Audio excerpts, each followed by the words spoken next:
네, 성도님들 인사드리겠습니다. 안녕하세요. 네, 반갑습니다. 오늘 8구역 또 9구역 성도님들이 여기 함께 모여 계신 것으로 제가 알고 있습니다. 뭐 그렇지 않다 할지라도 또 우리 이 모임을 사모하셔서 또 함께 하신 성도님들의 눈에 좀 띄고요. 제가 알기로는 8, 9구역이 그래도 교회에 그래도 좀 가까이 계신 성도님들이시죠? 예, 많이 부럽습니다. 저도 옛날에 아주 가까이 살았던 때가 있었습니다.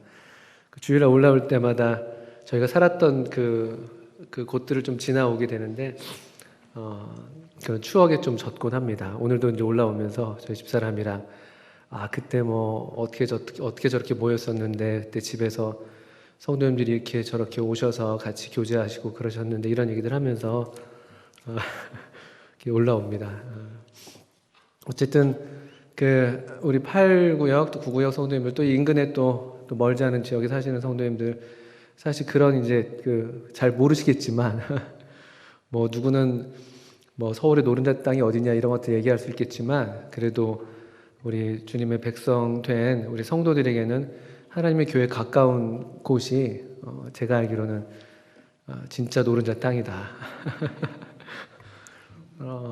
이병이랑 좀 굉장히 가까이 사시는 걸로 알고 있습니다. 저도 그 동네 살았었는데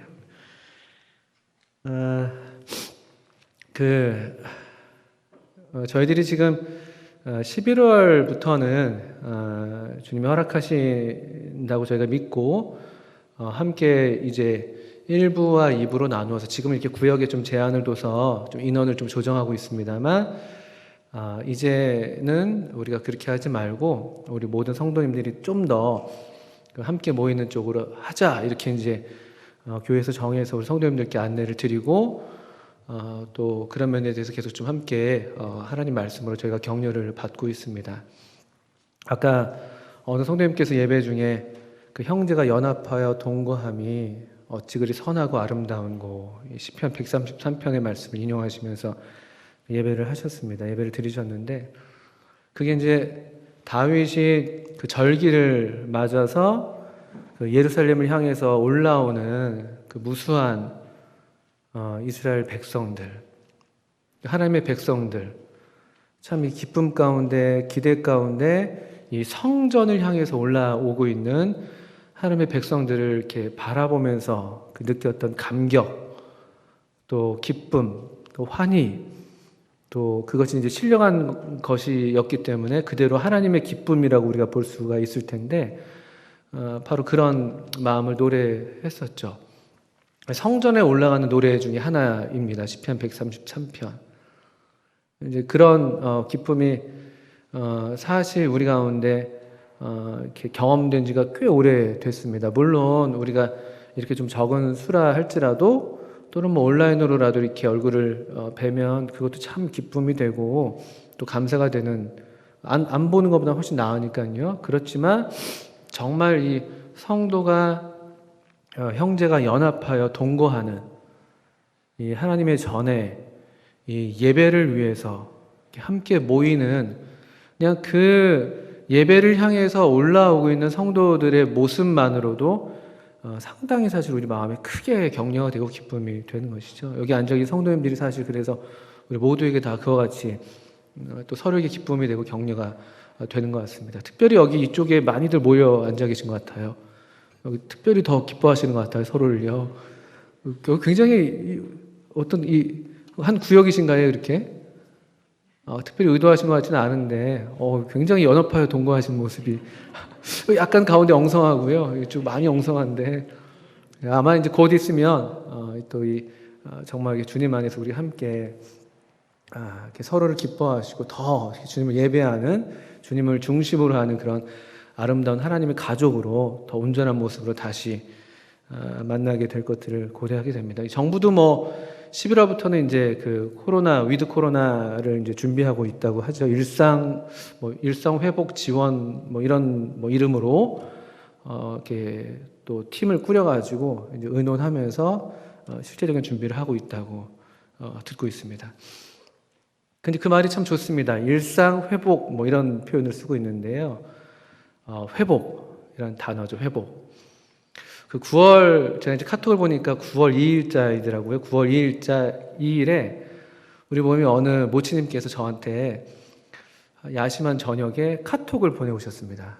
우리 교회 모치님, 어느 모치님이신데 평소에 저랑 이렇게 막 이렇게 카톡으로 주고받는 그런 정도는 아니신데 그래도 저를 이렇게 사랑해 주시고 또 좋은 걸 있으면 항상 나눠주시는 그런 모치님이십니다.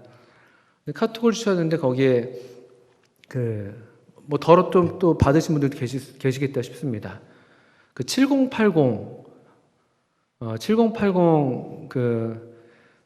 이 음악했던 그런 팀 중에 시인과 촌장이라는 그런 팀이 있습니다. 혹시 아십니까?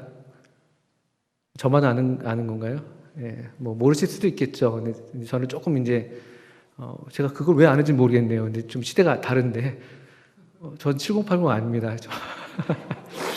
제가 가끔 학교에서 옛날 얘기하면 애들이 선생님 검정고무신 시대냐 이런 얘기를 하는데 저는 검정고무신 신은 적이 없다 계속 얘기를 합니다. 딴 얘기네요. 7080 그 시인과 총장이라는 가수 팀이었죠. 남자 두 분이셨던 것 같은데 그 중에 한 분이 이제 하덕규라는 분이시죠. 하덕규. 근데 그분이 한 30 넘어서 이제 신앙을 갖게 되시면서 지금은 이제 주님의 부르심을 받아서 이제 목회를 하시는 것으로 알고 있는데 그분께서 어느 교회에 이제 가셔서 이렇게 찬양과 간증을 하는 그런 영상을 이렇게 저한테 보내오셨어요. 저도 개인적으로 사실 그 하덕규라는 가수를 이렇게 덜어 알고 있던 터였는데 반갑더라고요. 그리고 이제 그분의 노래가 참 좋습니다. 그 가시나무 같은 노래는 굉장히 가사가 참 저는 이제 그런 가사야말로 진짜 성경적인 가사다 이런 생각을 하기도 하고 어떤 그런 추구들을 갖고 있었던 분인 것 같아요. 그 노래에 그런 것들이 나타났었는데 어떻든 그 영상을 보내오시면서 이렇게 좀 나누면 좋겠다 하셔서 이제 저한테 좋은 영상이고 또 간증도 참 좋다 그렇게 하시면서 보내오신 것으로 제가 알고 있습니다. 그래서 그걸 좀 보는데 거기에 이제 풍경이라는 노래가 있어요. 풍경. 그 시인과 촌장 또는 하덕규 목사님의 풍경이라는 노래가 있는데 아주 건전한 그런 노래입니다. 근데 그 가사가 이렇습니다. 제가 항상 불러드릴 수는 없습니다. 한번 찾아서 나중에 혹시 보시면 좋겠고 세상 풍경 중에서 제일 아름다운 풍경 모든 것들이 제자리로 돌아오는 풍경 가사 이거밖에 없습니다. 요거 2번 반복하고 우우우 풍경 이렇게 그냥 요거 그냥 몇 번 반복하고 끝나는 노래입니다. 근데 이 노래가 제가 라디오를 듣다 보니까 무슨 캠페인 이런 그 코로나가 이제 끝날 것을 기대하는 그런 캠페인의 배경 음악으로도 저로 쓰이고 있더라고요. 근데 가사가 참 좋죠. 세상 풍경 중에서 제일 아름다운 풍경 그게 뭐냐? 모든 것이 제 자리로 돌아오는 풍경. 그러니까 이분이 이런 이해를 갖고 있는 거죠. 그러니까 세상에 제자리에 안 있는 것들이 참 많다는 것이죠, 사실은. 그리고 어떻게 보면 이것은 그대로 우리 성경의 진리랑도 이렇게 맞습니다. 죄라는 것이 사실은 그런 것이죠. 죄라는 것이 있어야 할 자리를 벗어나는 것이죠. 또는 어떤 관역이 있으면은 그 화살이 그 관역을 향해서 딱 가서 박혀야 되는데 관역을 벗어나 있는 것. 그러니까 마땅히 있어야 할 자리에 있지 못하니까 그것이 마땅히 그래야 할 상태에도 유지하지 못하게 되고 이를테면 여기 나무가 있는데 나무가 있어야 할 곳은 여기 지금 흙에 있어야 되는 것이죠. 이 흙에서 나무들이 양분을 받아야지만이 자라날 수가 있는데 이 나무가 뿌리가 뽑혀가지고 어디 저기 바닥에 콘크리트 바닥 위에 내동댕이 쳐 있다. 그 제자리를 벗어나 있게 되고 그러면 그것을 그대로 마땅히 원래 기대됐던 그런 상태를 유지하지 못하게 되는 이게 사실은 죄에 대해서도 이렇게 말할 수가 있는 것이죠. 제자리에 있지 못해서 또 올바른 상태를 지니지 못하고 있는 것 이것을 우리가 죄라고 말할 수가 있고 또 그렇기 때문에 사실은 정말 이 노래 그대로 정말 아름다운 풍경이라는 것이 무엇이냐라고 할 때 그게 제자리로 돌아오는 풍경이라고 얘기했는데, 그런 의미에서 우리가 보통 이야기하는 회개, 회복, 뭐 이런 말들 우리가 많이 사용하죠. 회개하는 것. 또 어떤 회복, 영적으로 회복됐다. 뭐 건강이 회복됐다. 이를테면 건강이 원래의 상태로 다시 돌아오는 것이죠. 우리의 장기가 원래의 기능을 회복하고. 제가 좀 이제 그런 게 좀 이렇게 좀 현찮은 사람이어서 이 계절에 제가 아까 재채기 소리를 크게 내가지고 많이 거슬리셨을 텐데, 뭐 하여튼 그렇습니다. 그러니까 제자리로 돌아오는 것, 이 회복.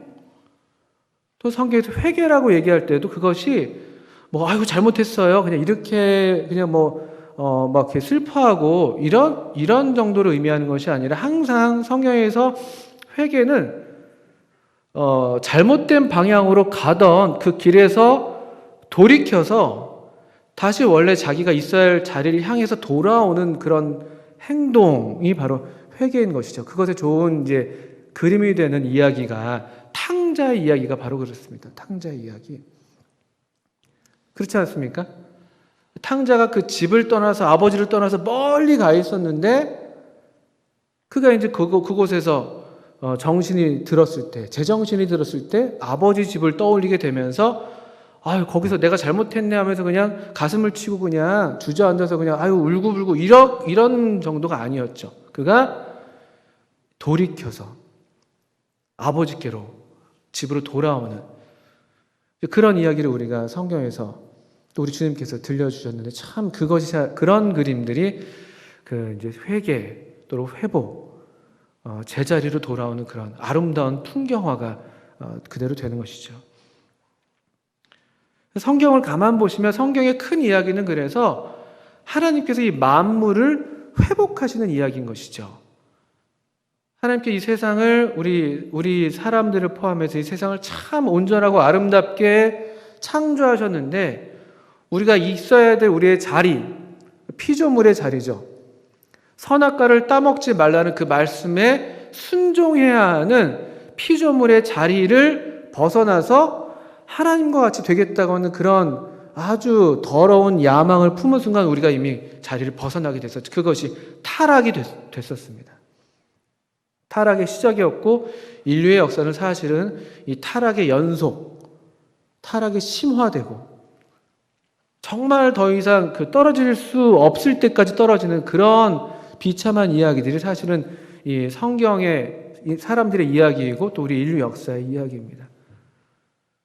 그런데 하나님의 이야기가 거기서 끝나지가 않는 것이죠. 성경 이야기가요. 타락했는데 하나님께서 마침내 이 모든 것들을 다시 다 제자리로 돌이키겠다는, 다 온전하게 회복시키겠다는 그런 이야기인 것이죠. 당신의 아들을 내어주심으로써 모든 것들이 다시 다 제자리로 돌아가게 하는 유일한 열쇠로서 첫 단추가 그것이기 때문에 이 사람들의 힘으로서는 도저히 돌이킬 수가 없기 때문에 하나님께서 친히 그 죄의 값을 아드님을 내어주심으로써, 대신 갚아주심으로써 어느 누구도 이제는 돌아올 수 있는 그런 새롭고 산 길을 열어주셨고, 마침내 그리고 하나님께서는 우리의 반응을 하나님의 은혜 가운데 기다리시다가 마침내 하나님의 때에, 정한 때에 모든 것들을 다 만물을 회복하게 하실 그런 이야기가 우리 앞에 지금 이제 남아있는 것을 보게 됩니다. 우리 잠깐, 제가 오늘 살펴볼 본문은 아니지만 그와 같은 말씀들이, 그런 소망과 약속이 신약 성경에 약속되어 있는데, 에베소서 1장 말씀을 한번 보실까요?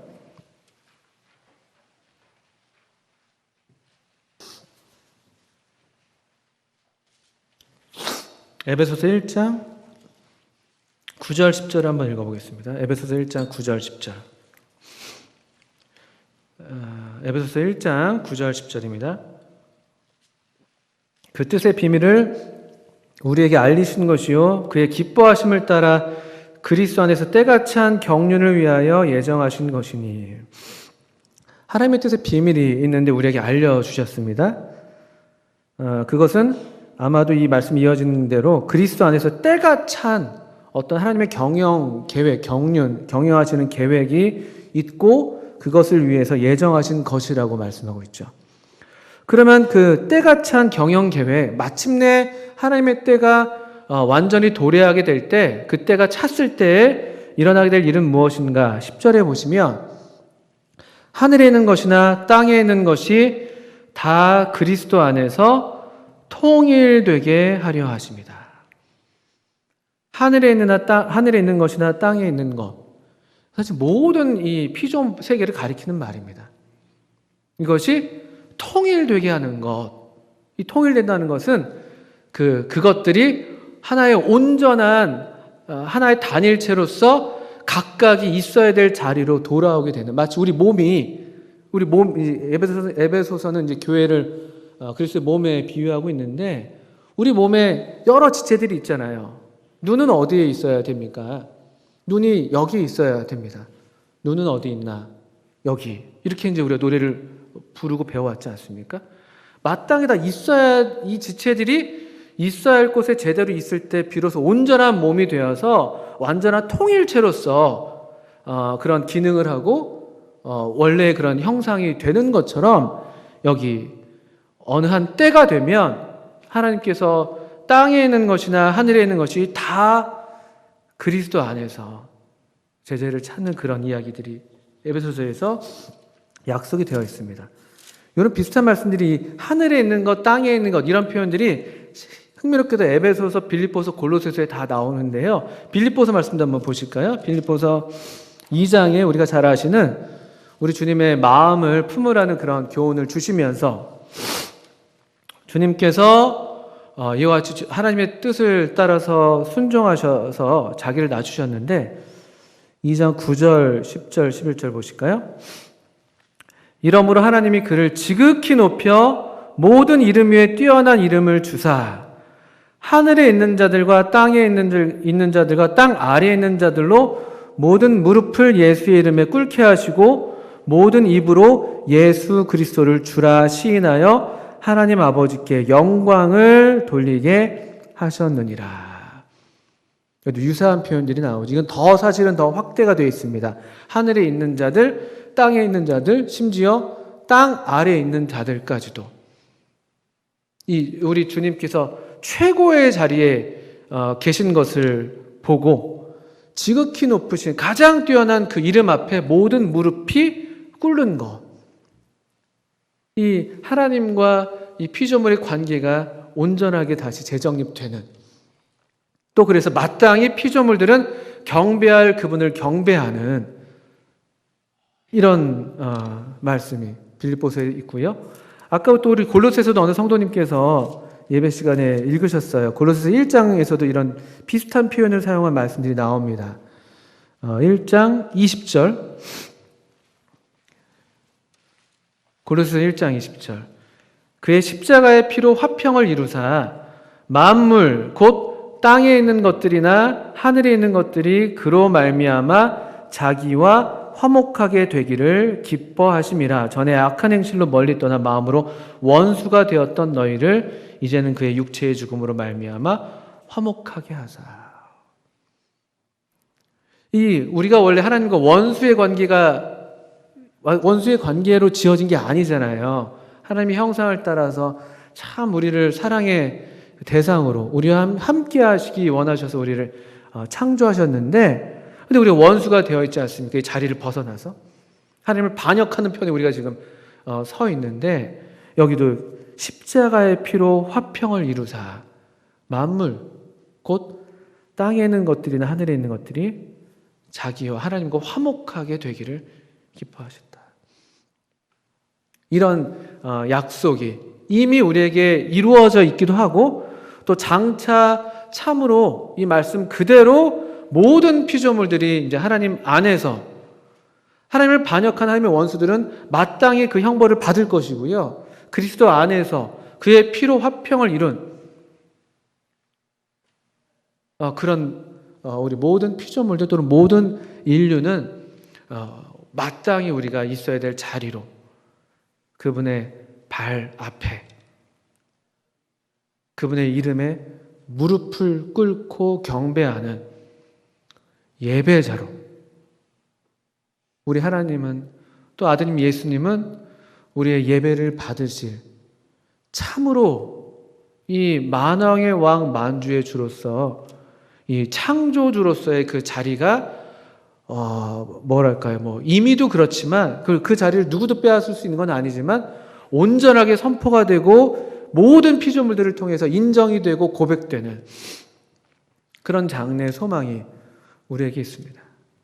그리고 이것이 비단 장래의 일만이 아닌 것은 지금 이 시대를, 지금 오늘을 살고 있는 우리가 여전히 이와 같은 피조물로서, 하나님의 백성으로서 그분의 이름 앞에 무릎을 꿇고 그분을 경배하고 그분과 화목된 자로서 하나님이 우리를 기뻐하시는 것처럼 우리도 하나님을 기뻐하는 그런 자들이라는 것이죠.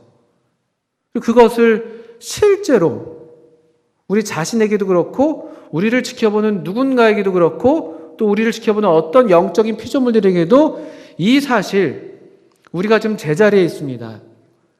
우리 주님의 피로 말미암아 우리가 이제 있어야 될 이 제자리로 우리가 돌아와 있습니다. 우리는 하나님을 예배하는 자들입니다. 우리 삶의 가장 으뜸은 누가 뭐라 해도 우리 하나님 아버지, 그리고 우리 귀하신 아드님 예수님, 우리 주님이십니다라고 고백하고 선포하는 것이 무엇이냐? 그것이 무엇이겠습니까? 그게 바로 하나님의 백성들이 함께 모여서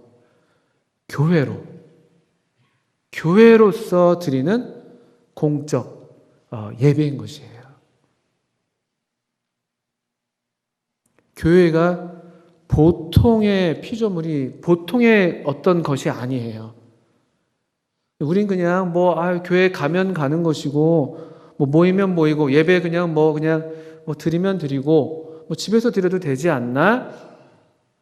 또는 우리 삶에서 예배를 드리면 되는 거 아니야? 그게 더 중요한 거 아니야? 네, 그게 틀린 말씀들이 아니죠. 그렇지만 이 교회가 교회로서 하나님의 백성들이 함께 주님의 이름을 중심으로 그분을 예배하는 공동체로서 우리가 여기 있다라고 하나님 앞에서 우리를 이렇게 드리고, 또 혹여라도 우리를 보는 누군가가 있다면 또 그렇게 드러내 보이고, 또 사실 우리는 미처 잘 인식하지 못하지만 하늘의 이 천사들에게도 보이는, 여기 제자리에 돌아와 있는 피조물들이 있습니다. 여기 우리의 자리에 와 있어서 주님을 예배하는 저희들이 여기 있습니다. 우리도 그냥 우리가 보통 볼 때 그냥 제자리로 돌아오는 게 참 아름다운 풍경이다라고 노래할진데, 정말 이 피조물인 우리가, 정말 이 피조물 중에서 으뜸인 만물의 영장이라고 하는 사람이 마땅히 있어야 할 자리, 하나님을 예배하는 자리에 돌아와 있는 풍경이야말로, 이건 정말로 사실은 우리가 그 가치를 우리 스스로는 인지를 못해서 그렇지만 정말 경이로운 광경이 아닐 수가 없는 것이죠. 하나님께서는 교회를 들어서 이 하늘의 이 피조물들에게, 천사들이죠. 우리 에베소서 3장에서 그런 말씀 볼 수 있죠. 에베소서 3장 9절 10절 한번 보십시오. 영원부터 만물을 창조하신 하나님 속에 감추어졌던 비밀의 경륜이 어떠한 것을 드러내게 하려 하심이라.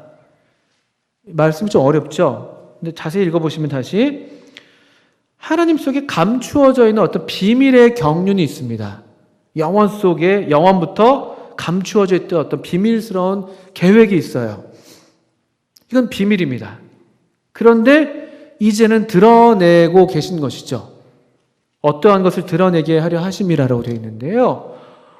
그러면 도대체 하나님 속에 영원부터 감추어져 있던 그 비밀의 경륜이 뭐냐?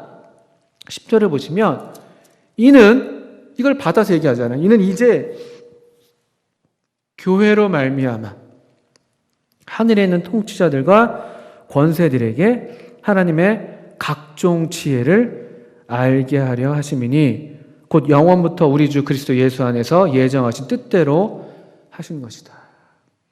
이 하나님 속에 감춰져 있던 비밀한 경륜이란 말이 어떤 경영 계획, 이렇게 이해하시면 좋은데요. 누구도 알지 못했던 어떤 하나님의 계획이 있었던 거죠. 그건 무엇이냐? 첫사람 아담을 통해서도 그것들을 기대하셨을 텐데, 아담이 그만 타락했을 때 모든 이 천사들도 아마 깜짝 놀랐을지도 몰라요. 이제 어떡하나. 근데 하나님은 전혀 놀라지 않으셨습니다. 하나님은 영원부터 감추어졌던 비밀한 계획이 있으셨으니까요. 그건 무엇이었냐면은 첫사람 아담은 실패했지만 둘째 아담, 우리 예수님을 통해서 또 그리고 예수님을 통해서 새롭게 창조된 새 사람, 새로운 아담이라고 말할 수 있는 이 에베소서 2장에 나오는데요. 한 새 사람을 지으셨다고.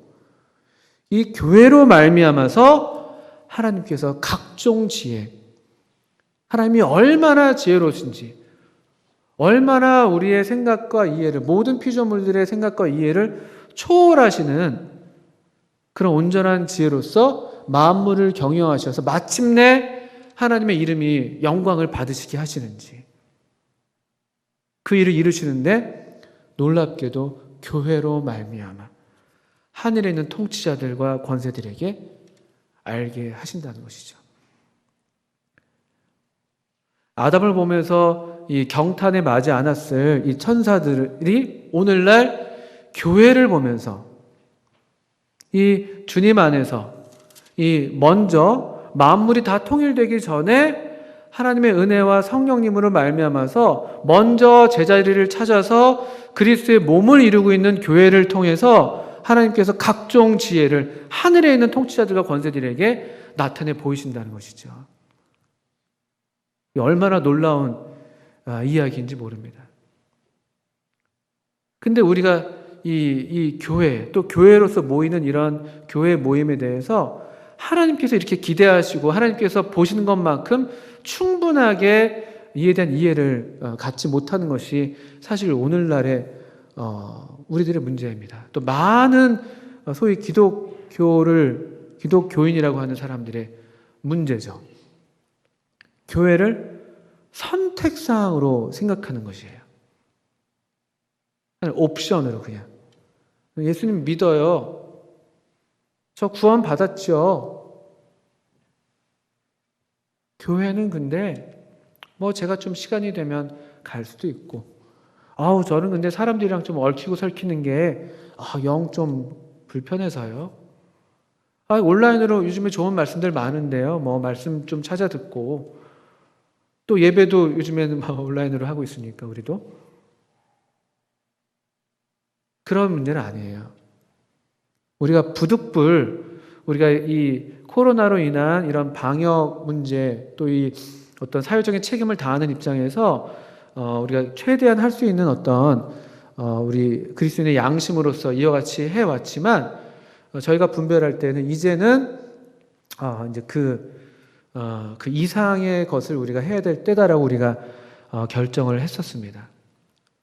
그렇지만 감사하게도 주님께서 저희가 분별할 때에는 저희들의 이런 저희가 부족할 수 부족한 점이 없지 않았겠습니다만, 그래도 우리가 주님을 바라는 이런 마음, 그래도 우리가 함께 예배해야 되지 않겠습니까? 이것이 우리 영적인 생명에 정말 직결되어 있습니다. 주님, 우리를 도와주십시오 라는 그런 마음으로 한 결정을 저는 주님께서 기뻐하신다고 믿습니다. 또 그래서 우리가 바라고 있습니다만, 우리가 생각한 것보다 조금 더 빠르게 정부의 어떤 방침도 조금 더 앞당겨지고 있는 건 아닌가, 이런 생각들도 하게 됩니다. 물론 그것과 무관하게 우리는 이제 우리의 이 교회로서의 어떤 정체성, 교회이기 때문에 우리는 예배하러 모인다라는 아주 단순한 명제이거든요. 교회가 뭡니까? 하나님의 백성의 정체가 뭐예요? 하나님의 백성은요, 아까도 계속 말씀드리지만 그냥 우리가 있어야 될 자리에 있는 게 하나님의 백성이에요. 우리가 있어야 될 자리는 어디입니까? 우리는 예배자.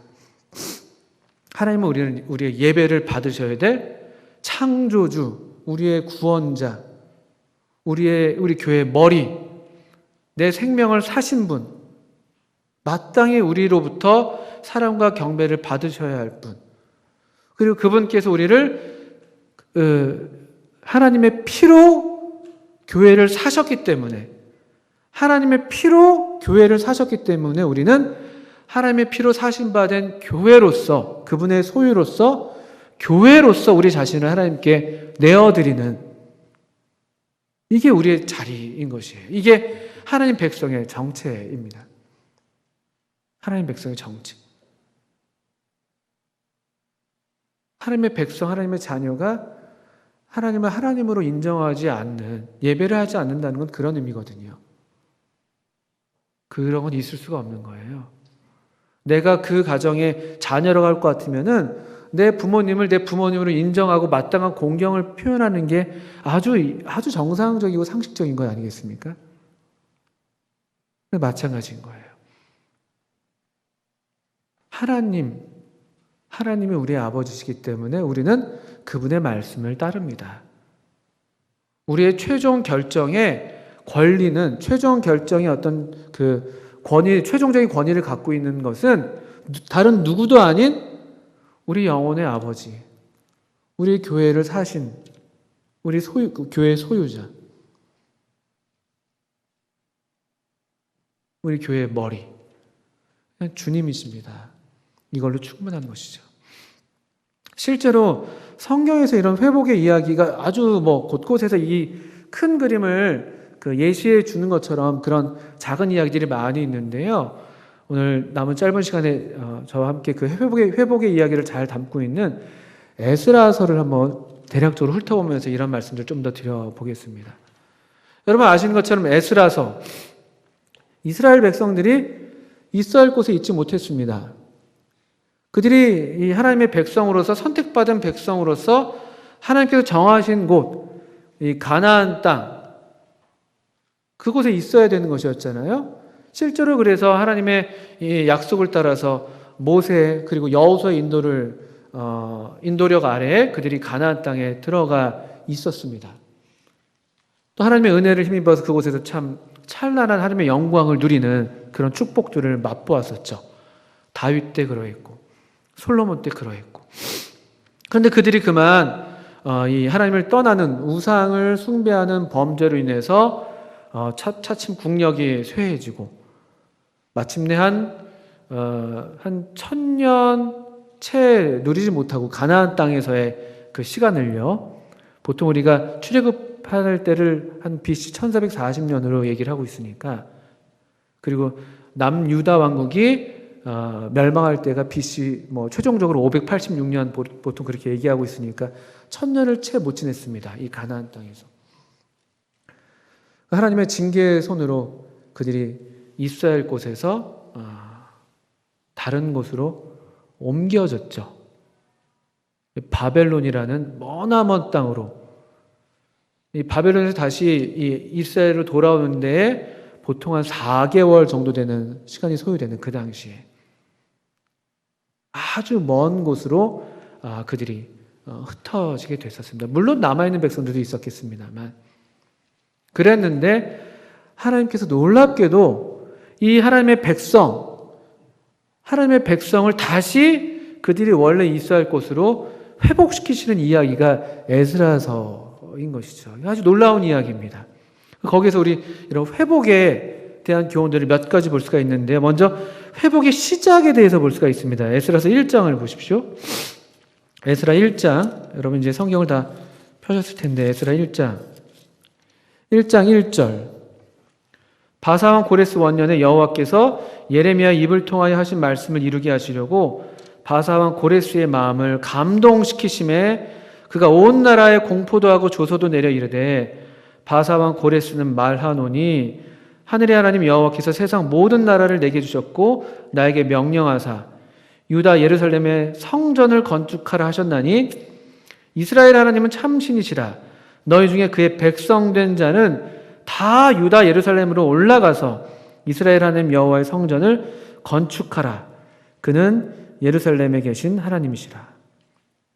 하나님께서 이방왕 바사왕 고레스의 마음을 감동시키셨습니다. 그런데 이 첫 번째 이 회복의 시작은 그래서 하나님의 섭리 또는 하나님의 감동으로 시작되는 것이에요. 우리가 막 회복하자 합시다 막 해가지고 으쌰으쌰 되는 것처럼 보이는데 성경을 아무리 봐도 제가 아무리 보는데 그렇게 해서 되는 게 아닌 것 같아요. 이 하나님의 백성, 이 하나님의 교회는 어떤 구호와 캠페인, 뭐 어떤 그런 무브먼트 이걸 의도해서 우리 편에서 뭘 의도해서 되는 것처럼 보이진 않습니다. 제가 그런 사례를 성경에서 보질 못해요. 제가 볼 때는 적어도 1장 1절을 보시면 먼저는 여호와께서 예레미야의 입을 통하여 하신 말씀을 이루게 하시려고. 먼저 예레미야에게 하셨던 말씀이 있습니다. 하나님의 경륜이 이게 바로 하나님의 경영 계획이죠. 70년이 정해져 있었던 거예요. 설령 그들이 이 70년이 되기 전에 어떤 마음이 뜨거운 마음이 일어나서 우리 가자 해서 막 그런 일이 있었는지 모르겠지만 그렇게 한다고 해서 되는 일이 아니었다는 거예요. 무슨 말씀인지 아시겠습니까? 또는 그들이 아주 뒷짐지고 있었다 할지라도 하나님이 정하신 때가 되면 하나님께서 주권적으로 또 역사하시는 역사가 있는 것입니다. 하나님의 정하신 때가 되었습니다. 예레미야에게 하신 말씀을 이루시기 위해서 하나님께서 일하기 시작하셨어요. 먼저는 이방 왕의 마음을 감동시키셨네요. 바사왕 고레스로 하여금 이게 사실은 이 에스라는 이렇게 이제 영적인 관점에서 이것이 하나님께서 그의 마음을 감동시키셨다고 이야기를 하고 있어요. 그 사실이죠. 근데 그냥 일반적인 의미에서 우리가 이제 이 영적인 시각을 갖지 않는다면 고레스는 하나의 정치적인 그냥 일환이었던 거예요. 우리 오늘날 치면은 표 얻으려고 말하자면은 선거 때가 되니까 표를 얻으려고 이런저런 정책들을 이제 막 만들고 있지 않습니까? 고레스도 그랬던 거예요. 왕조가 바뀌었잖아요. 바벨론에서 페르시아 바사로 바뀌었거든요. 그래서 이제 이 왕국을 잘 건설을 해야 되는데 제국을 잘 다스려야 되는데 이 고레스가 취했던 방법은 뭐였냐면은 우리가 지금 식민지로 우리가 포로로 잡고 있는 백성들을 잘 대우해 주자. 그들의 마음을 얻자. 그런 거였습니다. 하나님께서 주권자세요. 왕의 마음이 마치 보의 물과 같아서 하나님께서 임의로 주관하십니다. 우리 이런 하나님을 믿고 있는 거예요. 예레미야에게 하신 말씀을 이루게 하시려고. 하나님의 일, 하나님의 이 경영, 이것이 이 인간이 역사를 주관하는 것처럼 보이지만 하나도 좌절되지 않고 그 배후에 하나님께서 더 높으신 이 주권으로서 이 경영하고 계시는 걸 보게 되죠. 하나님의 섭리와 감동이 회복의 시작입니다. 5절을 보시면 이에 유다와 베냐민 족장들과 제사장들과 레위 사람들과 그 마음이 하나님께 감동을 받고 올라가서 예루살렘의 여호와의 성전을 건축하고자 하는 자가 다 일어나니. 저는 얼마나 많은 사람들이 바벨론에 그냥 그대로 남아있었는지 모르겠어요. 그런 기록은 없으니까. 또 그분들이 그래서 다 잘못된 동기가 있었다. 그렇게 꼭 얘기할 수 있을까 생각도 듭니다. 잘 모르는 거죠, 어쨌든. 근데 하나 아는 것은, 성경에서 분명하게 얘기하는 것은, 누가 갔냐는 거죠. 누가 이 유다 땅으로 돌아갔냐? 누가 예루살렘을 향해서 이 여정을 떠났느냐? 누굽니까? 그 마음이 하나님께 감동을 받고 올라가서 예루살렘의 여호와의 성전을 건축하고자 하는 자가 다 일어나니. 하나님께 감동을 받은 자들은 가는 거였어요. 우리가 바라기는 만약에 우리가 이런 경우에 있다면 우리가 다 이런 하나님의 감동을 받는 자들이기를 바라는 것뿐입니다. 어떤 사람들은 감동을 받기도 하고 어떤 사람들은 감동을 안 받을 수도 있는 것이에요. 하나님의 감동을 받은 사람들이 일어납니다. 그걸로 충분합니다. 설득하고 이런 일이 아니에요. 가자, 가야 돼. 이런 얘기가 없어요. 하나님께 감동을 받은 사람들이 일어나요. 다. 하나님이 마음에 감동을 주셔서, 야, 이제 때가 됐구나. 우리 이 예루살렘의 여호와의 성전을 건축해야 돼. 그 황폐한 우리 이 영광스러운 하나님의 이름이 걸려있는 그 전을 우리 다시 회복해야 돼. 이와 같은 마음에 감동을 입은 사람들이면 되는 것이죠. 일단 5만 명 가까운 사람들이 이 예루살렘을 향해서 떠나왔다고 에스라 2장에서 그 이름들을 쭉 족보를 나열합니다. 이게 회복의 시작입니다. 하나님의 섭리는 우리가 알 수가 없습니다. 오묘한 일은 우리에게 속한 것이 아니죠. 영구히 하나님께 속해 있는 것이에요. 신명기 29장 29절에 나옵니다. 예레미야에게 말씀하신 것을 응하게 하시려고 오늘날 우리 시대에는 어떤 계획이 있을지 우리가 알지 못하죠. 이와 같은 때에. 그것은 하나님께 속한 일이에요. 그러나 제가 믿기로 우리가 또 저 자신이 구할 수 있는 그 기도가 있다면 또 구해야 한다고 믿는 것은 주님 우리를 감동하실 때 제가 그 감동을 받게 해주십시오. 또 우리 모든 성도님들이 동일한 성령님의 감동과 성령님의 보조 가운데 행할 수 있도록 주님 우리 가운데 인도해 주시고 역사해 주십시오. 근데 이게 참 어려운 일이에요. 여러 면에서 이 하나님의 감동을 입는 것, 또 그것을 분별한다는 것이 생각보다 쉬운 일은 아닙니다. 그것에 대해서는 나중에 또 기회가 된다면 나눌 수 있겠습니다만, 오늘날은 참 이것이 희귀한 시대이죠. 참 희귀한 시대입니다. 우리가 예배를 보면 가장 쉽게 알 수가 있는 것이죠. 예배야말로 성령님의 감동하심을 따라서, 또는 기도회 같은 경우, 우리가 이제 수요일 같은 경우에 이제 열려있는 기도회를 갖고 있지 않습니까? 감동하심을 입은 형제님들이 기도해 주십시오. 또 예배도 우리가 그런 하나님의 인도하심, 하나님의 감동을 기다리는 것인데요. 이게 사실 제가 누누이 말씀드리는 보통 힘든 일이 아니에요. 참 어려운 일입니다. 근데 어떻든 우리가 먼저 회복의 시작, 하나님의 섭리, 우리가 하나님의 섭리, 그분의 주권을 인정하는 그런 마음의 자세가 아주 필요한 것이죠. 우리가 뭘 할 수 있다고 생각하시면 안 되는 것이에요. 하면 될 것처럼 얘기하는데 그런 것은 아닙니다. 철저하게 하나님의 주권을 인정하는 겸손한 태도로, 그리고 하나님이 저희를 감동하실 때 내가 그 감동을 받을 수 있는 그런 영적인 상태랄까요? 그렇게 좀 영적으로 민감한 안디옥 교회 일꾼들이 그런 상태에 있었죠. 주를 섬겨 금식할 때 성령이 그들에게 바나바 바울을 따로 세워서 내가 그들에게 시키는 일을 위해서 그들을 따로 세우라고. 그런 상태는 우리한테 필요한 것 같습니다. 주를 섬겨 금식할 때, 섬긴다는 게 되게 포괄적인 말처럼 들리는데 사도행전 13장의 말씀인데요. 그냥 주를 예배할 때, 예배가 그들 삶의 목적이었고 이유였고, 그래서 예배를 위해서 삼갔던 거예요. 삶을요. 금식한다는 것. 삶을 삼가는 거예요. 할 수 있는 것들이 있지만, 해도 무난한 것이지만 그게 죄가 되는 건 아니지만 예배를 위해서 조금 더 집중된 삶을 사는, 절제되고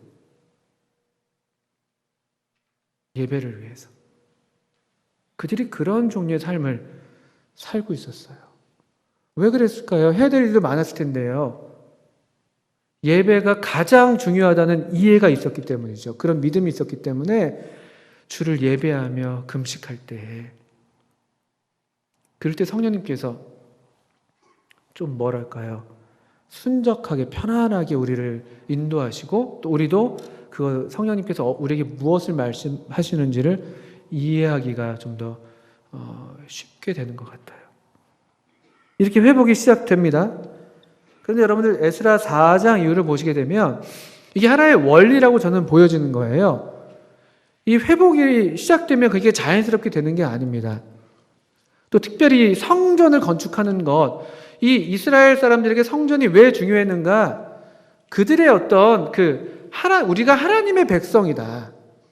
우리는 우리가 섬기는 하나님, 이분이야말로 참 하나님이시다라는 그런 어떤 그들의 믿음의 고백을 외적으로 드러내는 가장 상징적인 그 건축물이 바로 성전이었던 것이거든요. 그러니까 예배예요, 예배. 하나님 백성의 중심이 예배인 것이죠. 그 예배를 향해서 그들이 다시 일어서서 이 예배를 회복하자라는 그런 감동을 따라서 올라왔는데, 여러분 이건 너무나 우리가 예견하기 쉬운 일입니다. 이거를 그냥 내버려 두질 않습니다. 반드시 대적의 방해가 있는 것이죠. 우리가 지난 주일날 배웠던 것처럼 영적인 전쟁이 있는 것이에요. 처음에 왜 아담과 하와를 그 뱀이 와서 꼬였습니까? 그걸 보고 싶지 않은 거예요. 그 제자리를 보고 싶지 않은 거예요. 제자리를 지키고 있는. 이 사탄은 하나님을 엄청 시기하는 존재예요. 그래서 사단에게 속한 사람들의 특징이 시기예요, 시기. 우리 예수님도 바리새인들, 유대인들의 시기 때문에 결국은 잡혀 돌아가셨다고 성경이 말씀하고 있거든요. 투기와 분쟁.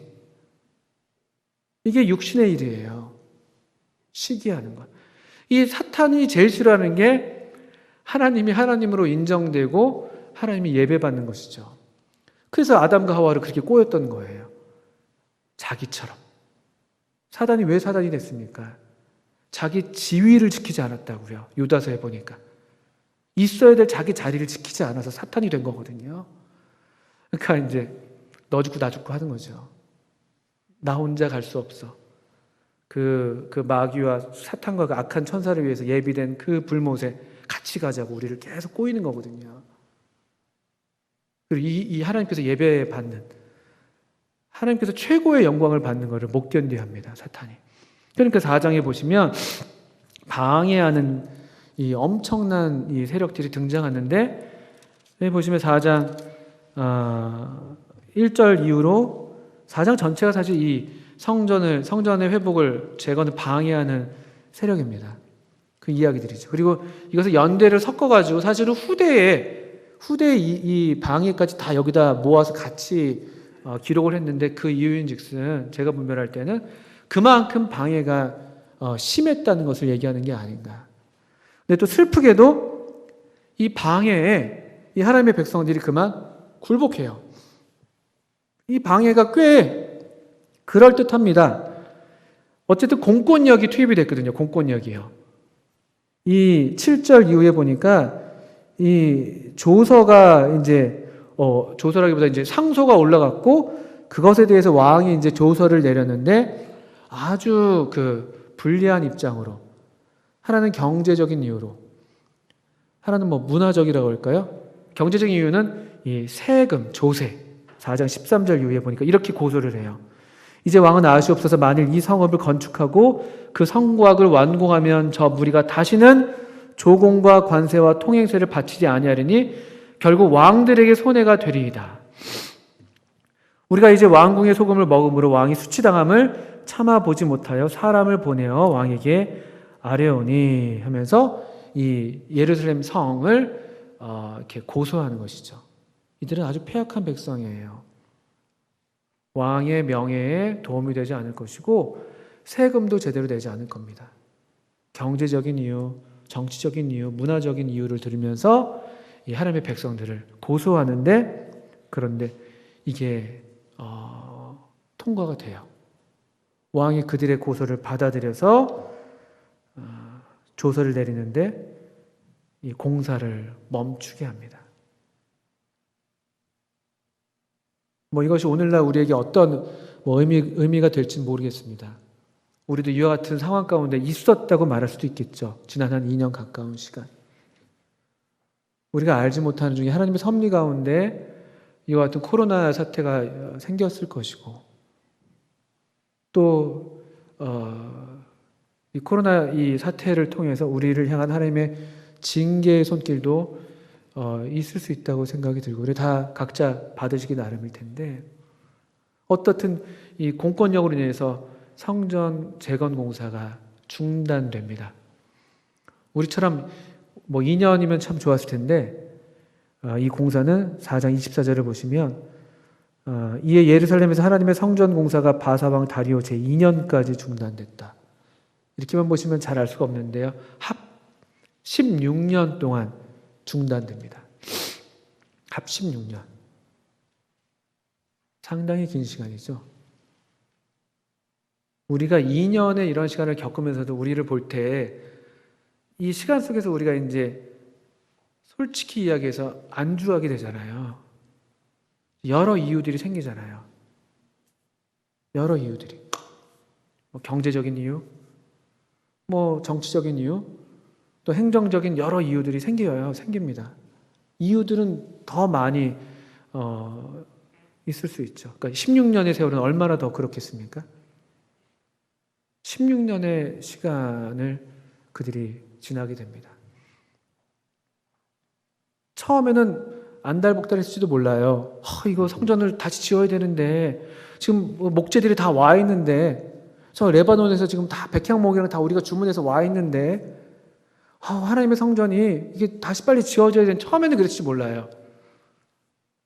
근데 시간이 점점 지나면서 학개서를 보니까 이 16년의 이 시간에 대해서 학개서가 아주 신랄하게 평가하는데, 그들이 시간의 시험 가운데에서 점점 더 뒤로 물러서게 됐습니다.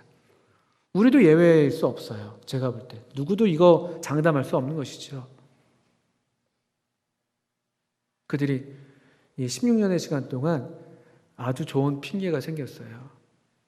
아직 하나님의 성전 건축 다시 시작할 때가 되지 않았다. 한번 여기 손 넣으시고 학개서 보시겠습니까? 구약 뒤쪽에 있는데요. 학개서 1장에 보시면 1장 2절에 이제 하나님께서 이 이스라엘 백성들을 계속 살펴보시면서 하나님의 사자 학개를 보내셔서 이와 같은 말씀으로 그들의 정곡을 찔렀습니다. 학개는 뭐 두려움 없이 그냥 그들의 영적인 상태를 폭로해 버렸어요. 1장 2절 보십시오. 만군의 여호와가 이같이 말하 이르노라, 이 백성이 말하기를 여호와의 전을 건축할 시기가 이르지 아니하였다 하느니라. 여호와의 말씀이 선지자 학개에게 임하여 이르시되, 이 성전이 황폐하였거늘 너희가 이때에 판벽한 집에 거주하는 것이 옳으냐?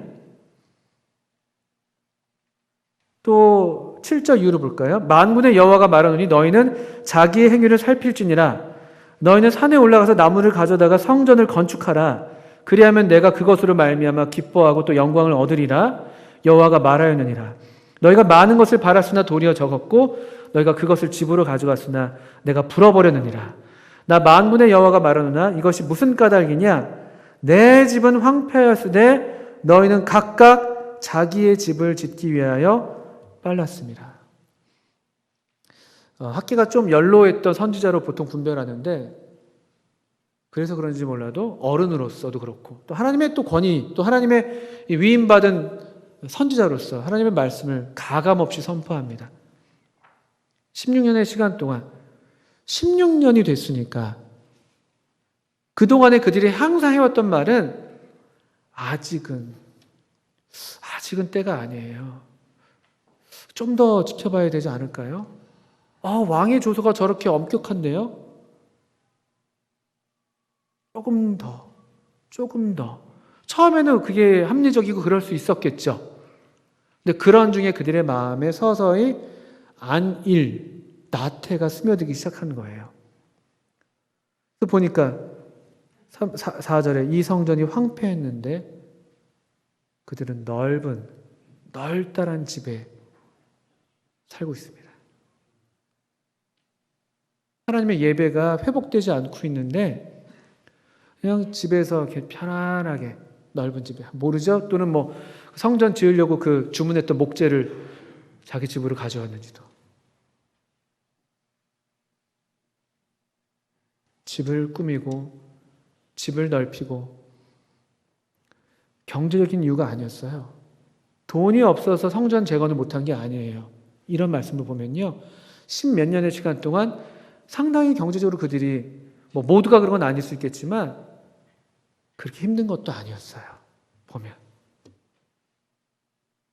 집을 넓히고 있잖아요. 주님이 말씀하세요. 이제라도 다시 산에 올라가서 나무를 해라. 다시 성전을 향해서 마음을 새롭게 갖고 다시 무언가 해라. 다시 하나님의 예배를 회복하는 일에 있어서 1순위의 관심을 갖고 너희들의 삶의 행위를 잘 살펴가지고 다시 조정해라.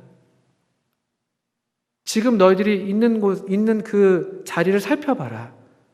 너희들이 마땅히 있어야 할 자리인가? 너희들이 마땅한 상태인가? 살펴보라는 거죠. 그러면서 8절 보시니까 나무를 가져다가 성전을 건축해. 그러면 내가 기뻐할 거야. 내가 영광을 얻을 거야. 여호와가 말한다.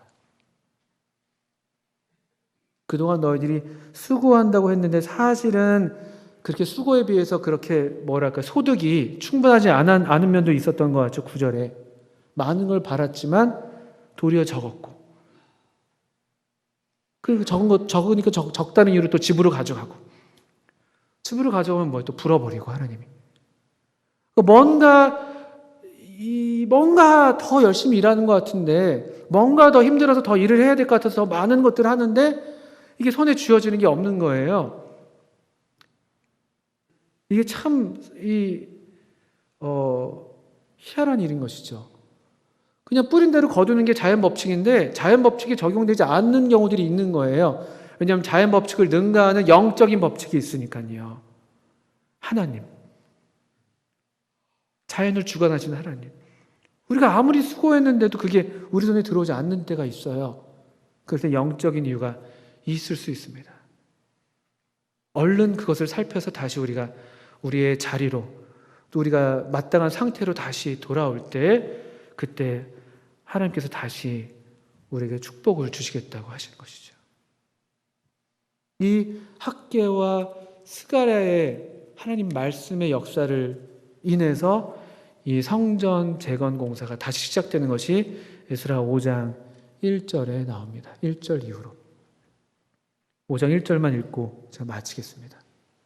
5장 1절에 이렇게 이 중단된 성전 재건 역사가 거기서 끝나지 않고 5장 1절, 선지자들, 곧 선지자 학개와 이도의 손자 스가랴가 이스라엘의 하나님의 이름으로 유다와 예루살렘에 거주하는 유다 사람들에게 예언하였더니, 이에 스알디엘의 아들 스룹바벨과 요사닥의 아들 예수아가 일어나 예루살렘에 있던 하나님의 성전을 다시 건축하기 시작하며 하나님의 선지자들이 함께 있어 그들을 돕더니. 상황이 바뀌는 걸 기다리는 게 아닙니다. 상황이 바뀌는 걸 기다리는 게 아니라 하나님의 말씀을 기다리는 거죠. 하나님의 말씀이 임하면 상황과 상관이 없는 거예요. 우리의 미래가 어떻게 될까, 그것에 대해서 너무 염려하기보다는 미래를 하나님께 맡기고 미래를 붙들고 계신 하나님의 말씀에 귀를 기울이는 것, 그걸로 충분합니다. 우리의 미래에 대해서 염려할 필요가 없습니다. 여기 선지자, 학개, 스가랴, 그들이 하나님의 이름으로 예언했다. 이게 관건이에요. 하나님의 이름으로 예언했다. 누가 너에게 이 권위를 줬어? 이게 항상 예수님께도 이런 질문을 했었죠. 세례 요한에게도 이런 질문을 했죠. 사도들에게도 이런 질문을 합니다. 누가 너희들에게 이런 권위를 줬어? 누구의 이름으로 하는 거야? 여기 에스라 시대 때도 그래요. 누가 너에게 명령하여 5장 3절에 5장 9절에도 누가 너에게 명령했어? 결국 권위의 문제거든요. 하나님의 백성은 최고의 권위를 하나님의 이름으로 증거된 하나님의 말씀, 하나님의 선지자들을 통해서 하나님의 이름으로 주어진 하나님의 말씀의 최고 권위를 두는 것이죠. 상황은 바뀌지 않았는데 이와 같은 하나님의 말씀에 응답하는 믿음으로 충분했습니다. 성전 건축이 다시 시작됐고 아주 순적하게 도리어 아닥사스다 다리오 왕이 조서를 내려서 이 성전 재건을 돕는 역전의 역사가 있는 것이죠. 저는 우리가 이제 하나님의 교회로서 함께 예배할 이제 시간들을 카운트다운하고 있는데 하나님이 기뻐하신다고 믿습니다. 하나님이 우리를 통해서 영광 받으실 거라고 믿어요. 다만 우리가 예상도 할 수 있는 것은 분명히 방해가 있을 수 있다. 어떤 종류로든 방해가 올 것을 제가 예상합니다. 우리 중에 농담 삼아서 만약에 그렇게 해서 잡혀가면 누가 잡혀갈 거야? 이런 얘기도 했었어요. 그래서 교회 일단은 대표자 명의가 황웅재, 윤영성으로 되어 있으니까 두 분이 잡혀가는 걸로 했습니다. 뭐 그냥 농담처럼 드리는 말씀입니다만 어떤 종류의 방해가 있을 수 있을 거예요. 그렇지만 우리가 이 하나님의 말씀을 믿는 믿음으로 또 하나님의 말씀을 통해서 우리에게 하나님께서 감동을 주시는 그런 감동이 우리에게 있다면 우리 다 같이 일어나서 우리 중에 한 명도 낙오 없이 다 같은 믿음으로 하나님을 아는 일과 믿는 일에 다 하나가 되어서 온전한 사람을 이루는 성전이 다시 회복되는 것처럼 하나님의 교회도 다시 온전하게 더 회복되는 그런 하나님의 은혜를 같이 구하기를 원합니다. 기도하겠습니다.